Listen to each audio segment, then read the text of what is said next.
Hello and welcome to episode 9 of the Irish Tennis Updates podcast. I hope you're all keeping safe at the moment, not getting too bored, stuck at home, and the family isn't driving you too mad either. This episode I'm chatting to Ruth Copas. Ruth finished a 4-year tennis scholarship in New Mexico, USA last year and has given the Pro Tour a go since then.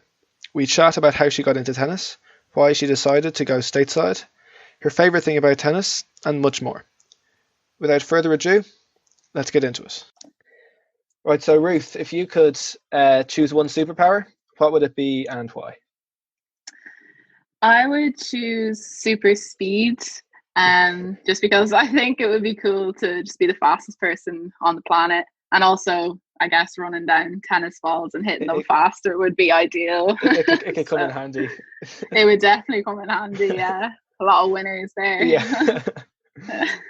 Perfect. So I guess I just want to talk for a moment about kind of COVID-19, the current situation. So how has that affected, I guess, tennis for you, and then kind of your day-to-day life? How are you coping? Yeah, well, tennis-wise, it was a bit unfortunate. I had planned to go to Cancun and Tunisia. I actually, had a full calendar kind of, done out with my coach, and basically it just COVID-19 hit right as I was about to go on that journey. I had been training for months there, December, January, February, and then it just hit. And it's a bit rough, but like there's not much I can do about it, and just I can just hope that and in terms of every day, like I'm training away physically most days, like every single day actually.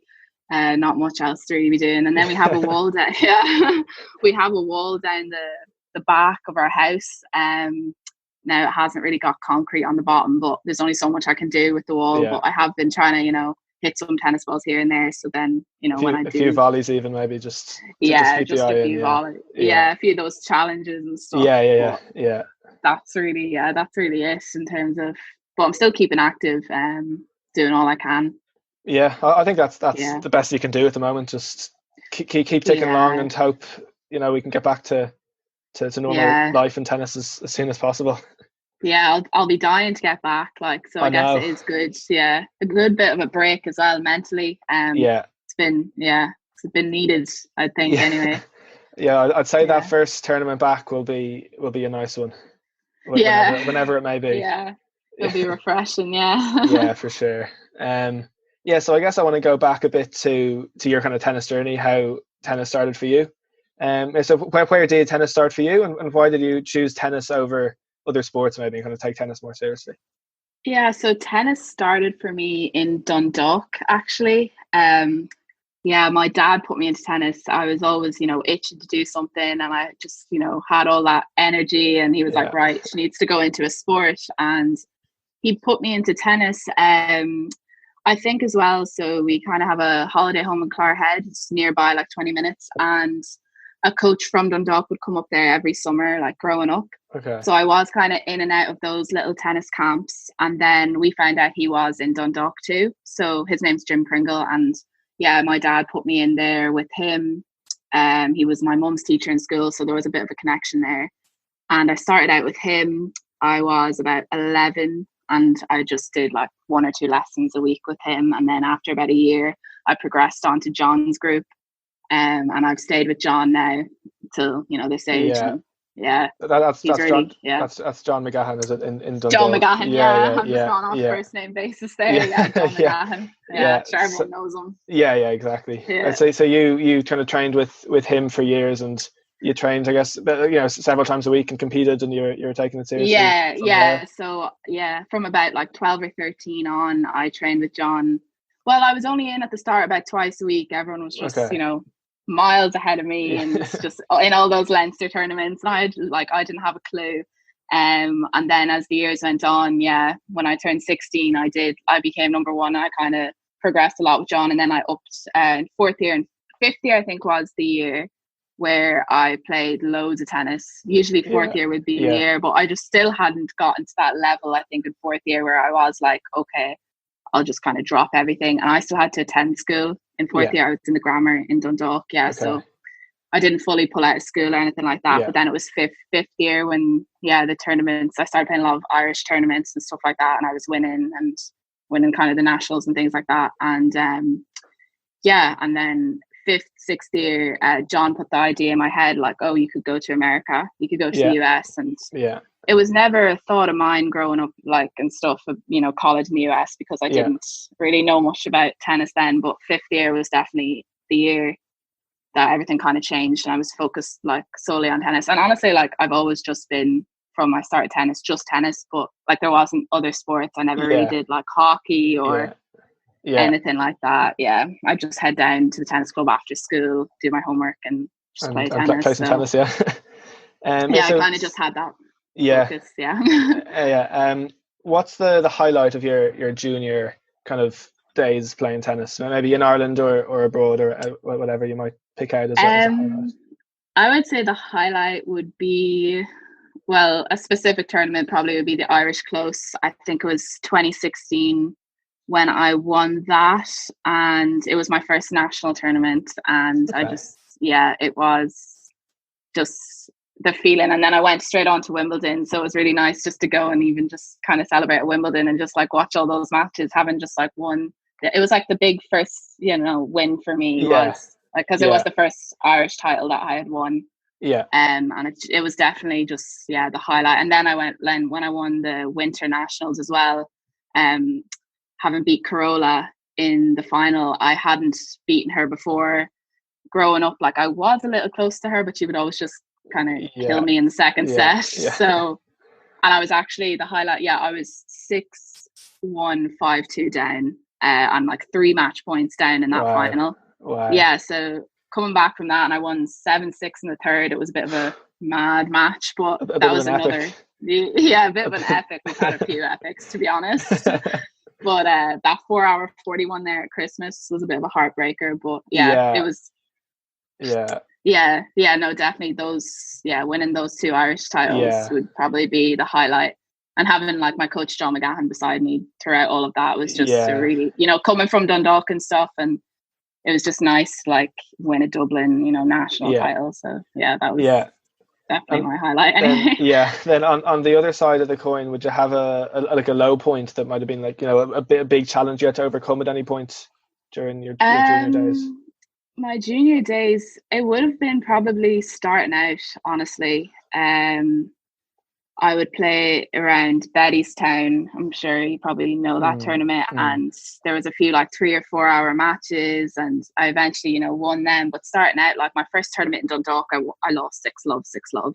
And I was like, wow, how am I ever gonna, overcome that? And then just breaking into the barriers, playing the likes of like Lauren Deegan when she was, playing tennis a lot, and then like Julie Byrne and stuff, and just like kind of overcoming that and like beating a player at a time and stuff. Like, those are definitely just the bigger challenges for me in terms of growing up. But that would have been kind of in the early days, like 12, 13, 14, and then things started coming together for me 16, 17, 18, and then heading off to America and stuff definitely changed a lot of me. So so I'm interested then in that kind of transition to college. So why did you choose to go to college for tennis in the States? Why did I choose? So I felt like the level in Ireland, like I had kind of reached, the top there, and there wasn't much, left. If I went to college in Ireland, honestly, the tennis would have been pushed aside and the studies would have come first. But like, there's not much else you can do unless I did kind of train with John McGahan. But then it would have been difficult to go away and play abroad, studying in Ireland, and the level of studies in Ireland as well. So I chose to go away to America because I wanted to continue competing at the highest level. And it was nice the way the teams in America are ranked 1 through 6, like on the team. So you have that goal. Like if you come in, like I came in at like 5, I think. And then by my last 2 years, I was up at number 1. So it was just really nice to have those challenges and goals. And like, America, it opened up a new challenges for me. I had like goals and stuff like that. So that's the reason, just to continue competing at a very high level, even higher, because I would say the level is higher in America. I mean, there's a handful of us here who, for sure, the level is still high, but There's a That would lot be more the depth, reason. I guess, over there, and you can compete. Yeah. It's week in, week out. You could be competing high quality matches and always And a improving, I variety guess. of players. Yeah, exactly. And Yeah. that team environment as well. How did you find playing in a team and that whole dynamic which you might not have had before so much? Yeah, so I think, to be honest, that was the biggest lesson that I learned going to America, was trying to adjust to playing on a team. Tennis is such a lonely sport, and it's always like I'm playing for myself, like I'm winning for myself, I'm trying to do all these things for myself. Yeah. And then I was just launched into a team, and I had no idea. I've never, it was more, I'd say more difficult for me because I've never been on a team. Like I've never been like I said, on a hockey team or basketball, anything like that. So it was, my first year was a bit of a struggle in terms of that. And there's just a lot of routines and things because I came into a team of 5 seniors. So they were like 4 years older than me. They knew all the drills, and I was the only freshman. So it was like quite difficult, but I caught on with them. I am grateful to have had them there, watching out for me and stuff. And it was just like all these little routines, like, if someone says, let's go Ruth, I would have to say, let's go Sharon, or stuff like that. So I had to really, and playing alongside 6 other girls and just trying to support them, but also try and win my match. But it was almost like I had to support them, like focus more on them than focus on my match. So, but after like my last 2 years would definitely have been like I was, I conquered the team environment, and it was really nice and really developed me as a player, like more all round. So would you have a highlight you could look at from college, like on the tennis course? Yeah, a highlight.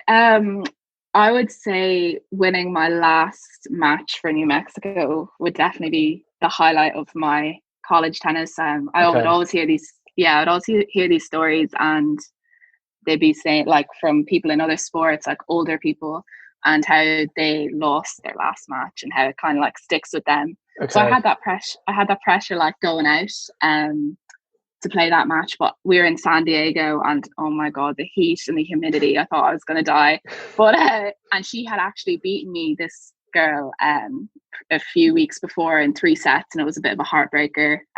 Pretty sure our team lost that match then as well, so a bit of responsibility on me. Like, so it was really nice. I won doubles, singles and doubles, and it was just nice to leave New Mexico on that high and not have any regrets at all. So it's nice. I beat the girl in 2 sets anyway, so so at the time right there before. It was a good thing you guys done in 2. It didn't need to go to 3. You might not have I wouldn't have survived that. My coach was like yelling at me, just come on, finish it. I'll never forget that. So that was definitely the highlight of my college. That's great. So obviously going into the match, you obviously knew it was the last one. It was at the end of the season. Was it kind of the culmination of the year's work almost as well? It was exactly the 4 years. I was like, 4 years. I have to lay it all out there. There was a lot of pressure, but then again, like, I love it. That's I love the pressure and all the emotions that come with it. So even though we actually lost overall as a team, but that was a bit of a downer. But then it was nice that I had won. It was it was that good moment for you to exactly. I can look back and be like, I did well, I won, no regrets type thing. What year did you graduate in? I graduated 2019. I almost forgot there. I was like, and then what have you been up to since then? I guess you've been playing pro a bit. So how did that kind of decision go? So I came back home in May, and I was pretty much burned out. Happens, I think, to most people. Just constantly go, and then you come home and it's like, you need that break. So I took a few. I still played Irish tournaments, to be fair. Like, I still I won. Actually, no, I played a lot actually in the summer, and I did well. I won those tournaments and stuff, and then once they ended, I was like, what am I going to do? Because I was kind of living in the moment. I wasn't really thinking ahead. And then I didn't want to go into, so I studied business and stuff. I didn't want to start that job yet. I still felt like I had more to give to the sport. So then come the September, October, I played a couple in Portugal. got through the qualifying rounds. In one of them, actually, I came up against a Russian who was ranked top 200. Okay. I felt like I held my own, to be honest. Like, I was really happy with that, and that definitely like inspired me to keep going. But then, so I played a couple in Portugal and Greece, and then I said, okay, I'm going to train a bit more because I knew now what the level is and what I needed to improve on. So then I went with John and I was training, and then we had laid it out that we would go, March, and then this all happened. and then so, it didn't quite turn out that way. So I really feel like I haven't given it yet a proper go, and that was what I was kind of trying to do now. So but I'm not ready to give it up, and I'm still 23, and I don't want to look back and be like, oh, I never did it, and have those like regrets. So I think now is definitely time, and I'm gonna keep it up, I think, for a few years anyway, just see how it goes. I can't really put a time limit on it, but so I know you haven't obviously had a long go at the tour yet, as much as you would have liked, but how has the life and the experience on tour been? How has that compared to what you expected going into it? I was told by my coaches, it's going to be rough out there, and it's everyone for themselves, and girls can be mean. But like the couple of tournaments I had in Portugal and that, like I actually made friends, and honestly, like I still talk to them today. So I do think in terms of like that, like it's not that bad. I think maybe because I played in America and I'm used to competing at a certain level, that it didn't shock me or anything. It's definitely like a little bit lonely. Like I'm lucky enough that one of my parents came with me each time. Okay. So I had them with me, but I think going out on my own would be a little more difficult. I think if I'm to go out, I do need a coach or another player with me. I had plans to travel with Sinead Lohan. We were going to Tunisia together and with her coach in Spain. So that would have been nice. But I think, I have it well figured out now, and it didn't come as a surprise to me. I don't think. I think I was prepared for it. So now that's good. It's nice to know now that, because it's always hard to transition into something new, but I feel like I know what it's like now. So, it's better for me. And you know what's coming. Exactly. I know what's coming.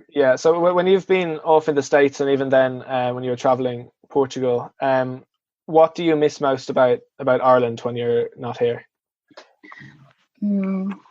I would have to say the chocolate and the food. I think American chocolate, like I just stopped eating sweets over there because I was like, it's just not as good. My parents would send me the odd package, and it would just be like Christmas getting that like that Cadbury chocolate. And when I'd come home, like I do miss, I don't know, like I love Chinese and stuff, and like home cooked dinners and just by my mum. So I did miss that, like almost every day, like she cooks dinner and things. So those type of things that I did miss from Ireland. Is there any bar? And honestly, no, go ahead. Go ahead. No, I was also just gonna say, so like New Mexico was like a desert, and it was just like orange and brown. Like all the houses were just orange and brown. So when I come back here and just seeing the green, it's just so nice. Like it's just beautiful. So it's another thing. I would have missed. Is there any chocolate bar in particular that you missed? I love a crunchy dairy milk, the big bars, and I'm a huge fan of cream eggs, so my parents always sent them over. And now around Easter now, you might be a few cream eggs might be being consumed. Because I was never here for Easter for the last 4 years, so it's just really nice to be here and have like Easter dinner together and things like that. But a lot of chocolate has definitely been consumed. Well, it's the time of year for it. It's the right time of year for it. I can just indulge and not feel too bad about it. So so what are your kind of plans or ambitions for tennis, for the next few years if you're on tour? What kind of hopes would you have for yourself? Well, in terms of this year, I did want to kind of break into the top 750. Like I kind of have it in chunks, so break into the top 750 and then break into the top 500 and then move that on to 300, and that's when it will get really challenging. So it's kind of like a hopefully top 500. It was in a year, like depending on the tournaments I play. I had a lot of tournaments planned for this summer, or for this year. I mean, a lot of them still could go ahead. Yeah, but it's difficult to know. Yeah, and it's hard, I guess, for you at the moment because you don't know when you are going to get back. So it's hard to know, even for your training or whatever little bit you are able to do. You don't have an end goal of when you're coming back, and that must make it even harder.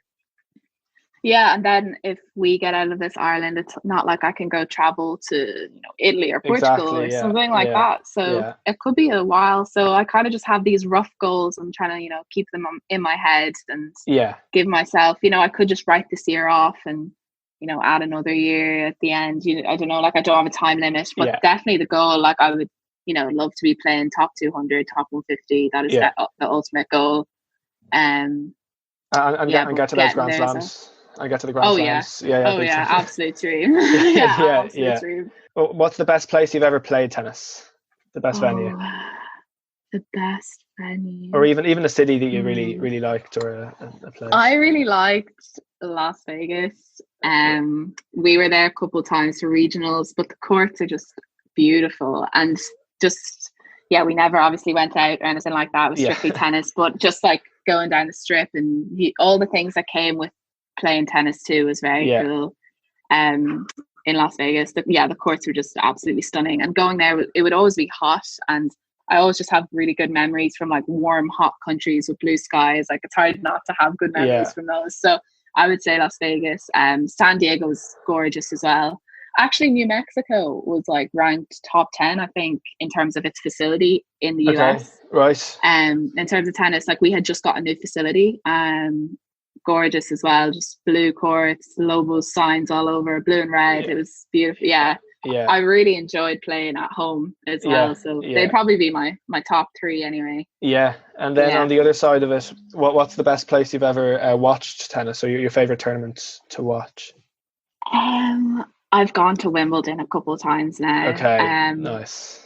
Just really nice weather, and I went with my aunt one time and then my friend the next time, and I think nothing can really beat Wimbledon and strawberries and cream and all that.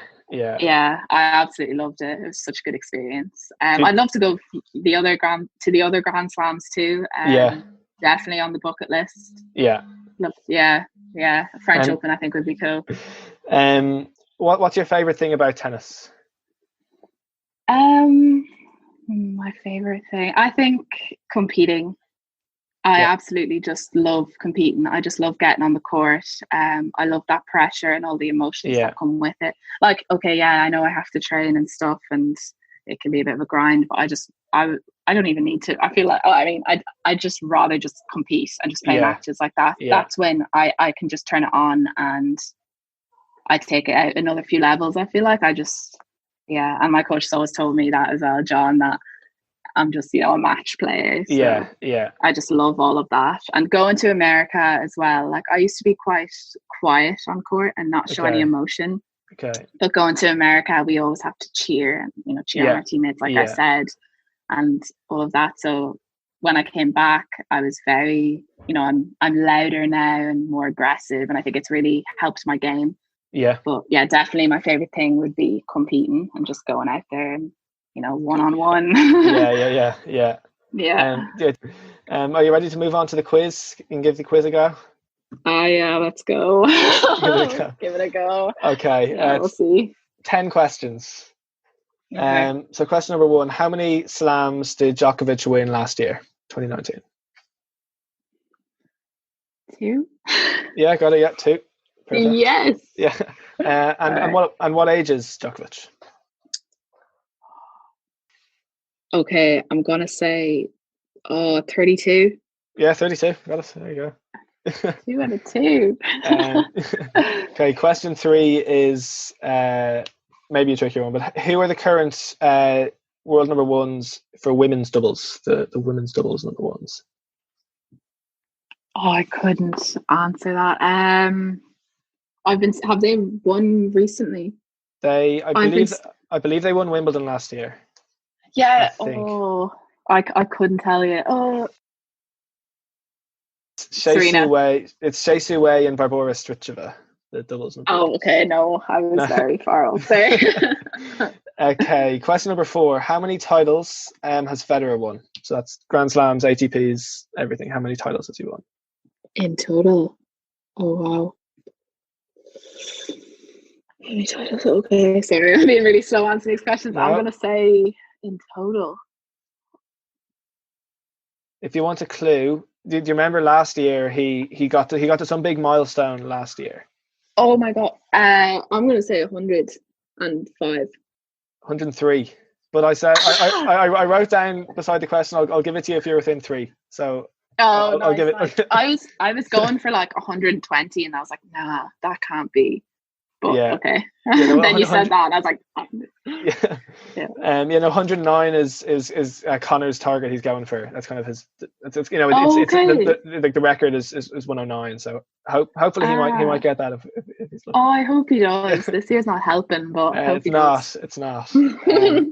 Okay, question number 5. How many Grand Slams has Serena won, including singles, doubles, and mixed? So how many Grand Slam titles?